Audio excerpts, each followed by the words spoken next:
Mancano ormai poche ore alle elezioni regionali e in Veneto è iniziato il conto alla rovescia. Domenica e lunedì i cittadini saranno chiamati alle urne per scegliere il loro nuovo presidente della regione e rinnovare il consiglio.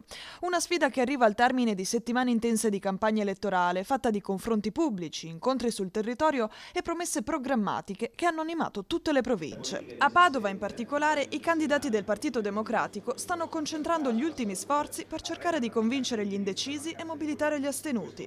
Una campagna che per gli esponenti Dem è iniziata quest'estate con la nomina di Giovanni Manildo. È stata una campagna elettorale impegnativa ma che ci ha dato delle soddisfazioni, perché noi abbiamo potuto confrontarci con le cittadine e i cittadini del Veneto, in particolare qui della circoscrizione di Padova, sul futuro della nostra regione. E noi abbiamo cominciato prima perché il futuro della nostra regione non è qualcosa che dipende dai semplici accordi che la destra deve trovare e che ha trovato solo ad autunno iniziato per queste elezioni. Gli appuntamenti conclusivi si sono susseguiti fino all'ultimo giorno utile. Ora la palla passa agli elettori. Si è parlato molto con le persone che abbiamo trovato nelle piazze e nei mercati di sanità, di transizione ecologica, di questione di lavoro, di casa, di tanti temi che sono le necessità dei cittadini. È stata una campagna elettorale lunga e difficile, lo sappiamo, ma che abbiamo affrontato con l'impegno delle candidate e dei candidati con tutta la forza che avevamo.